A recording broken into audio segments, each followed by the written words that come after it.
أعوذ بالله من الشيطان الرجيم بسم الله الرحمن الرحيم الحمد لله رب العالمين وأفضل الصلاة وأتم التسليم على سيدنا ومولانا محمد وعلى آله وصحبه وسلم تسليما كثيرا. اللهم أخرجنا من ظلمات الوهم وأكرمنا بالنور الفهم وارزقنا بمعرفة العلم وسهل أخلاقنا بالحلم وجعلنا ممن يستمعون القول فيتبعون أحسنه. آمين آمين آمين. Amma ba'd. Assalamu alaikum wa rahmatullahi wa barakatuh. First, I pray, inshallah, that all of you are well and you're in a good state of iman first, and then hopefully your health is equally or in match of that. Yeah, I think I should first start by saying and requesting a dua for the passing of my wife's grandfather earlier today. He died from the coronavirus at the age of 95. He was a legend in his own right, in the sense of he was a squash legend. He won the British title many times, and he was a coach. He was one of the first to open up squash teaching. He's from the Khan family, for those who have any history and understanding of squash in Pakistan, and the Khans in that context.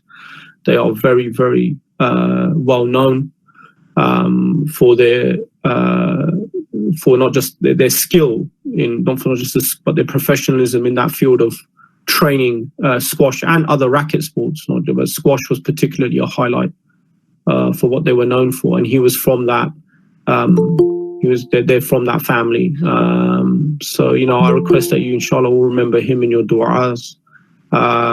For the family, it's quite difficult. It's been very difficult because, as you know, with this whole lockdown, no one could see him. No one could go and see him. And that's you can understand that's a very hard thing. But then you see, this is why we have Deen, and this is why the Deen is so phenomenal, because it always gives us an understanding that lets us feel empowered in very trying situations. I couldn't think of, as a reminder that we have, this reminder we're doing, a hadith that could capture so much of what is the world in, right? And it's almost like the world is the prison. And this is as a hadith we're going to look at, inshallah, and how it really, subhanallah, it denotes and captures really essentially how the believer understands existence and reality, and how the believer then orientates the journey of life along these clearly explained and highly effective analogies and metaphors, because this hadith is speaking in a term of like in metaphor, but it's dropping the use of the tool of metaphor like. So this is almost like in rhetoric, this is a very explicit form of what's known as tashbih, right? And it is just profound, because if it's not your home, that's the prison. What's the next? You cannot escape the world. I mean, no matter which way you look at it, from a point of how we understand the eternality of insan. The insan is in transition. This is one abode. Then there's the next abode that goes on forever. So this is an abode. In relation, this abode to what comes, this is a prison, right? This is a prison, okay? And it's worth highlighting that in this hadith, what we're seeing is the capturing of the world by the Prophet ﷺ in two descriptions. One is a prison and one is a paradise. And how the world is going to perceive to you is dependent upon those other two characters or agents or participants that are mentioned in the hadith. And that is, if you're of the characteristic of believer, you will understand and you will be able to see that the meaning of the world being a prison is hopefully quite evident, right? If it's a case of, one second. If it's a case of you see the world as a place that's to be a paradise, then you're very much in the mindset of what a disbeliever is. And this is so, subhanAllah, amazing when we take into account that these depictions, the depictions of believer, as you know, for the most of you, I'm assuming that have signed in off, you know, you've done the classes, we've been doing classes for many, many years. And you're for most of you, you're aware that these terms, mu'min and kafir, we've repeatedly looked at and through the Quran and in hadith, and have very much explained that we must understand that these are terms that are qualitative terms. They are qualitative of certain characteristics, and those characteristics are informed by our perceptions, our subsequent choices from those perceptions, and that in turn takes us towards behavior, that expression of choice, which is an action, that is a behavior that then either qualifies us better to be described as either a believer or a disbeliever.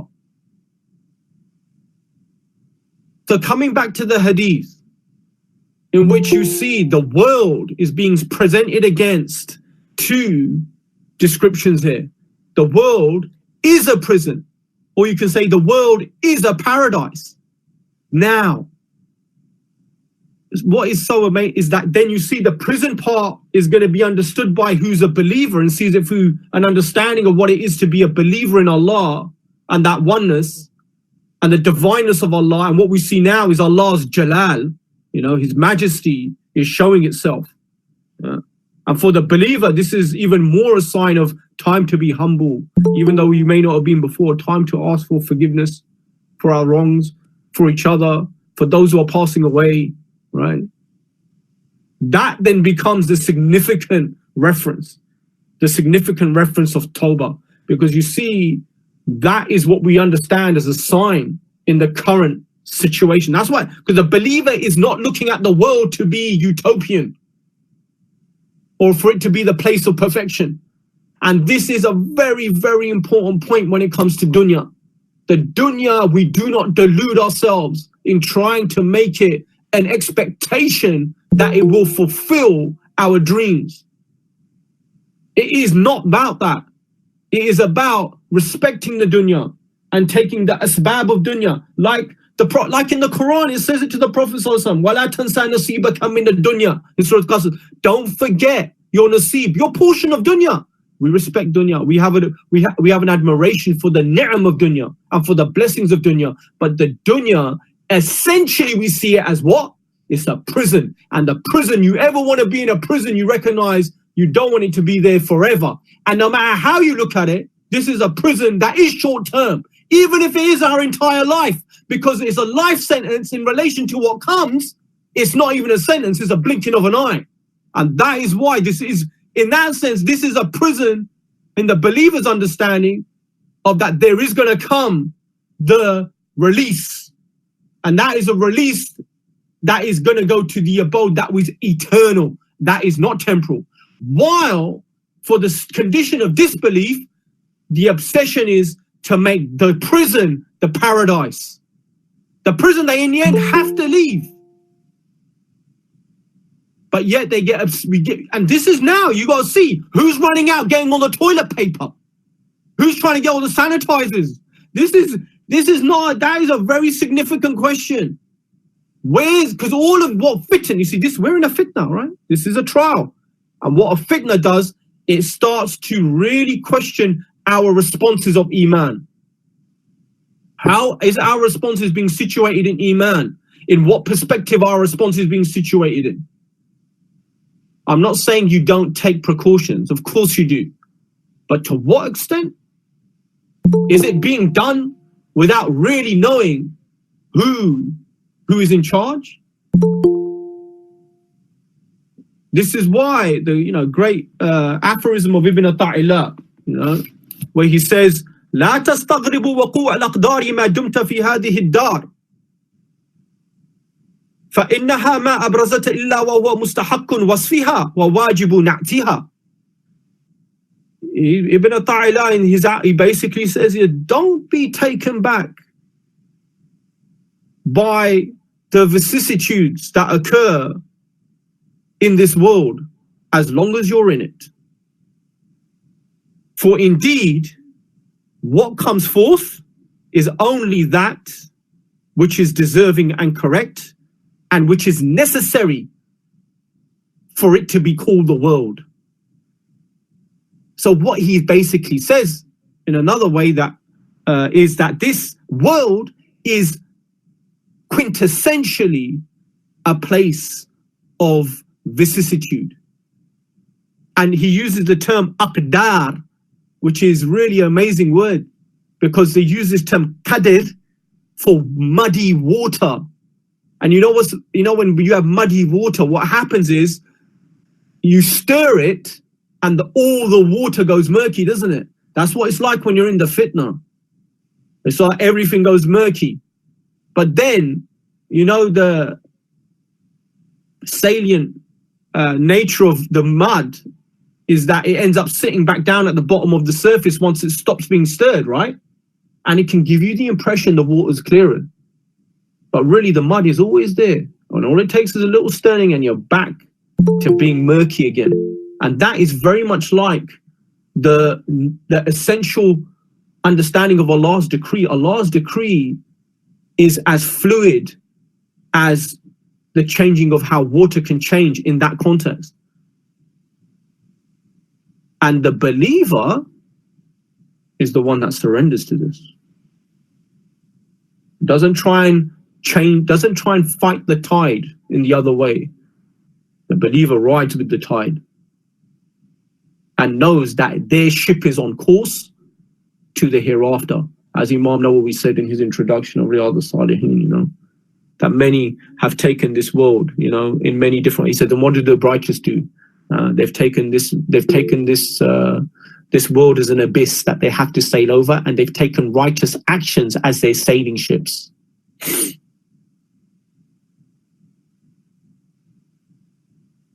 So this hadith we're looking at underscores very much a very, very deep perspective that reflects the meaning of Tawheed, the expression of Tawheed. And so by us reflecting that, no matter what, we're in the prison in this world. Now, be that in the four quarters of our home, it actually makes us even more, it should give us a greater reassurance. Because we know that what we're being tested with is something that Allah wants us to almost be able to also assess ourselves against in our degree of qualitative belief. And that's a very clear personal question.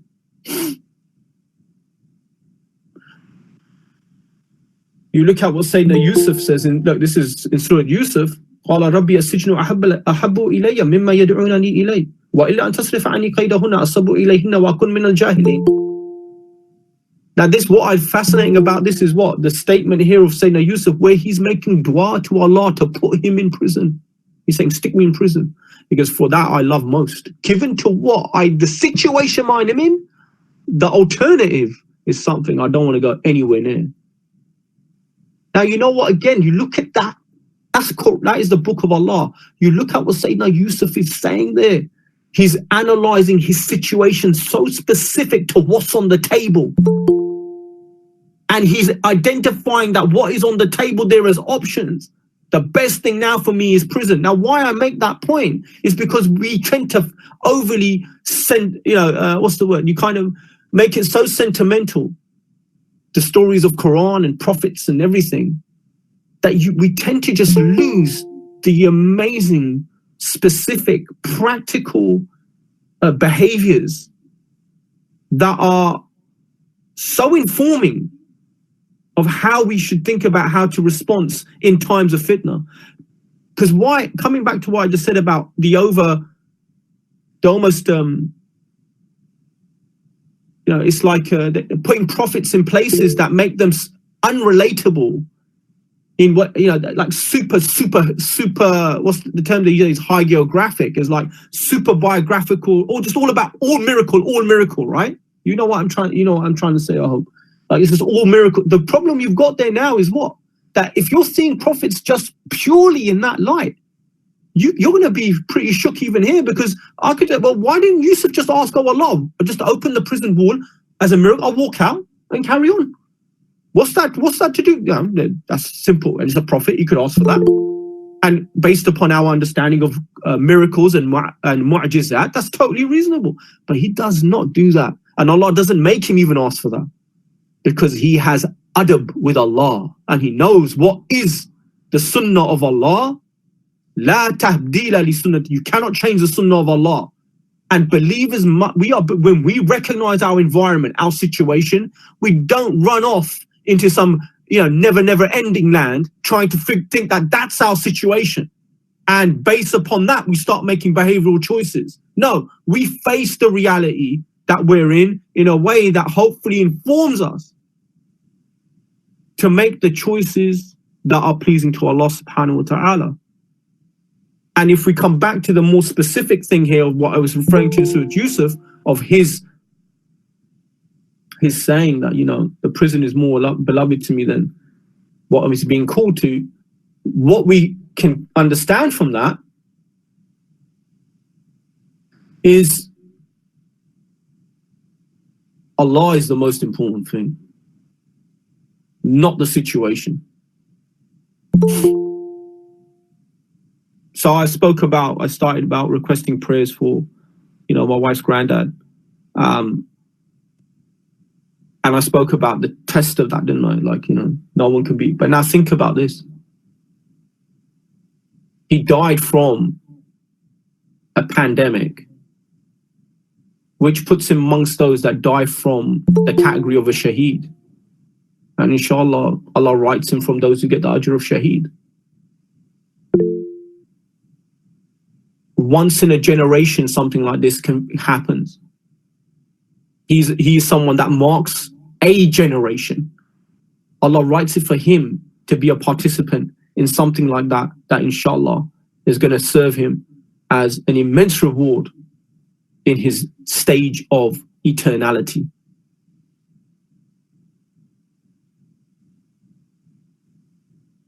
So I think what we should be understanding is focusing on the opportunity we have in front of us rather than the comparisons of how things were and how we can do that, we could do this, we could do that. I'm not saying that we do not have natural discussion about what was and what isn't. That's very common and it's very normal. But what I'm trying to get across is that we don't hold our hearts to those expectations. We hold our hearts with Allah. And that this fitna, because every fitna that comes is a test of response. And the way that you respond is a very telling sense with Allah, not with where Allah is going to put you in what category of people. We said this is why the Quran is such an amazing timeless book, because it is qualitatively so exact in expressing the characteristics of this category and that category. So this is a really opportune time to have some good, some reflection, worship with your family. I mean, alhamdulillah, I know many of the brothers have been telling me, it's a time where we're doing Jamaat at home, that hasn't been as afforded as before, because there is, time to always in, out, here, there, right? Inshallah, getting a bit more time with my kids, Not too much time, mind you, but a bit of time. But anyway, you know, some of you might be already at the end of your tether with that, but don't worry. We all need to learn and take the benefit of learning from what is a patient situation all round. But yeah, you can avail so much, right? Make meaningful things, and you know what? I say this with an assumption of good practice. What I mean that we all aspire to good practice. But I say that also with a real awareness that, and these are the people we pray for, right? We pray for these people, that their homes are not the safe place. And that's something to really think about, you know, and Allah help them, you know, if because we know everyone literally is being put in situations where they have to be in their home. I say that with inverted commas. And yet there's a lot of people, and I'd go to further make the point, a lot of women, that's not a safe place for them. And that's very painful. So we got, you know, make dua for people, you know, Allah make it easy for them. You know, Allah guide the ignorance that's there, you know. So there's a lot to be grateful for. There always is. There's always a lot more to be grateful for. And therefore, we want to think about this in the first part. We take the world, we see it, the world, think of that. The Prophet can define the whole dunya as a prison. That doesn't mean now wherever you are, in your home, it's still the prison. You're still in prison, right? And as a believer, you're taking each day as it comes. You know, recently I was listening to a Navy SEAL speaking about something quite interesting. The Navy SEALs have a qualification known as BUDS, and the culmination is called Hell Week, right? Where they put people through immense physical strain, massively sleep deprived. It runs for a week, and I think they get to sleep in total of the week 4 hours. So you can imagine these guys are hallucinating. They are absolutely going balmy. They're losing their plot.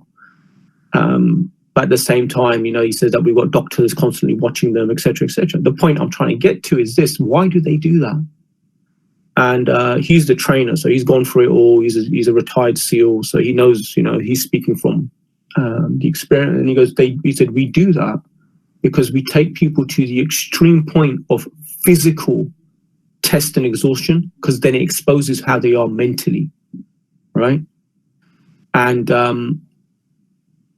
there you get to know really how someone is, yeah, by testing them in this confined space in this way. So it's trying like to bring out the diamond under the rough, yeah. And what I found really interesting was that when he was saying this, he said that the result of this is, by going through that, is that you then hope that they can now face any situation because they've gone through something that has tested them, and he didn't use these words, but we would say has tested their egos in ways that are, you know, it's no longer a case of, I don't like that toilet paper, why isn't that one available? You know, this is now on levels of, I need to make it to the next meal. And what he said, which I think is the takeaway point, he said they have to make their world small to stay alive. And that is a very, very interesting point. He said, he goes, that's what they do. He goes, and that's what they are then nurtured with an understanding that their world is small, right? And meaning, from what I understand, what to expect from him. And this is a very much something we see in the Quran, in the prophetic understanding, that when it comes to the dunya, we have to be very measured. And this prison metaphor for the believer in how they relate to it is so powerful. And that is why it gets contrasted. Rather, it gets contrasted with the description of paradise as a way of saying, and there are those who will look at it like this, and they will suffer as a result. Because why? Because they've misplaced the escape plan. They haven't thought out what really is the escape plan. Everyone resonates with the kind of meaning of this place being a confinement and trying to find some sort of escape from it. But the delusion is that when you're trying to escape from it, you can only escape from it if you think, this is the delusion, if you think when it's going to be your paradise, then you can have some contentment with it. That's never going to happen. And the believers, not only do they readily recognize that, but they equally recognize the immense bounty of the world as well. And that is, like we always have said, that is the skill and the sophistication of Quran and Hadith and the message of Islam, is how it really does, in its textual expressions, modulate between polarized concepts. And it does it in a way to bring equilibrium, because that is where balance is going to be. It is in between the opposites. And when you reflect and we engage the Book of Allah and we engage the prophetic hadith with the intent to deepen our understanding, it helps us see clearly, inshallah, and in a more vivid way, where balances lie for ourselves. And that's a very important point, because then it becomes individual knowledge-based choices that are done with this motivation, intention, and purpose that will lead, hopefully, to what is the ultimate underscore goal of all this test while we're here: knowing Allah and His Messenger. So inshallah, this is just a short reminder to myself and to you all, and I just hope that we benefit. And please don't waste your time. It's just a waste of space trying to have hours and hours trying to figure out, well, where did the corona start from? Was it a chemical weapon? Was it this? Yeah, if you just don't bother, just don't waste your time. Yeah, I mean, people like 5G, that G, it's just whatever. It is really meaningless in relation to what we can really get on with, and we should be trying to get on with. I'm not saying you can't flounder with those type of, fine, but I'm telling you, I know, and people are just obsessed with this now. Everyone's newsfeed, my newsfeed, everyone, coronavirus, these things. I mean, keeping an eye on death rates, and that's obviously very important. Any government announcements is really, things like that are, they're significant, and one should be paying attention to. But every other article, my dog got corona, I can't take it for a walk or something like this and that. I mean, come on, you know what I mean? Yeah, I'm saying that we don't feel sorry for the animals, but I'm saying, how much do you going to let coming into your space, right? You need to begin to say, right, no, okay, I've got it. I know what, I've got enough what I need. I need to carry on, right? I need to get on with things. So I'm inshallah, Allah make it easy for everybody. I hope anyone who's been struggling. I mean, now, companies have behaved very strange. The government has said things, and still people have been being laid off and stuff like that. So it's a testing time. So I think, again, we should make dua for everybody. Allah make their situation easy. Allah's raziq. He's the provider, and we like it's been correctly said, and that this is a time of Jalal. Allah's showing Jalal, and even in his Jalal, he's showing Jamal. But there's a time, and I've said this, I said in the last class or the last time, when you look at the Quranic way of talking about how Allah's pattern is of how he deals with civilizations, and you God forbid, but if it was just Jalal, you ain't going to be asking any question, is this the punishment of God? It won't. It will be so evident and clear, you won't even ask that question. So right now, this is wake up call. It's a wake up call for everyone, for us as Muslims, for all of humanity. It's a wake up call, and it's about doing what we know is for the benefit as believers for ourselves in this world and the hereafter. And even those who do not particularly believe in God, even they are recognizing this a wake up call of a sort. A wake up call about how we need to start dealing with each other better, with the world better. These responsibilities, these universal ni'mas, these bounties that we all have a responsibility towards. So, alhamdulillah, bifadlillah, inshallah, practical steps. Like I said last time, stay focused on your, you must have some exercise program, guys. You want to stay physically fit and well. And if you're not, this is a great opportunity. What I would, to get yourself into a really good timetable where you discard all rubbish foods, sugars, things that are just really adverse to your physical health. Take it as a chance to try and shelve all of that.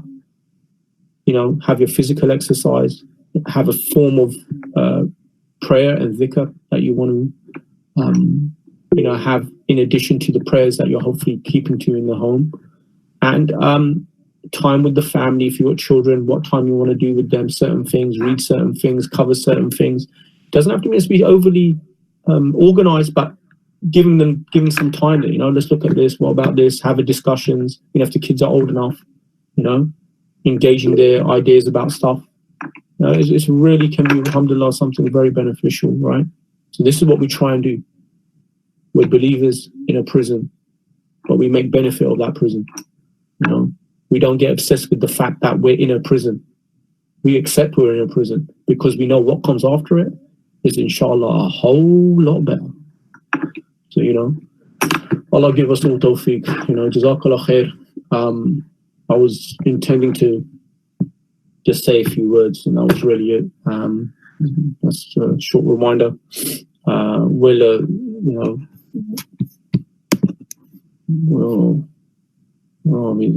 Okay. Inshallah, I'll make it easy for us. Tayyib. Khair. We'll be back hopefully not next week, but the week after, and we'll be continuing with something short and sweet, and then obviously we have the sacred that we'll be resuming, and then in Ramadan we'll inshallah be practicing or getting something set up for some regular some regular reminders for ourselves. This is a, like I say, this is a real telling time of where we invest ourselves. And you guys who've been familiar with our classes, and we've been sitting for a long time teaching and exchanging, it's a time to try and find things that are really going to make you more empowered. And I always say that, right? You want to become more independent in not being so much more reliant on greater structures, and that really starts at the level of Iman in a sensible way, in a sensible way. I'm not saying like in some, you understand what I'm saying? When the Aqidah, when our theology meets our spirituality, and that is arguably, that is the most liberating thing that we can have. Now, that is freedom, man. That is true freedom, because it's freedom of our soul. And you only find that really when we're face down and begging Allah for His forgiveness. طيب. Jazakallah khairan, barakallah feekum. Inshallah, we'll keep you in touch, and we'll do a Fatiha before we finish, actually, for my wife's granddad. Inshallah, Allah make his onward journey a blessed one and an easy one. Al-Fatiha.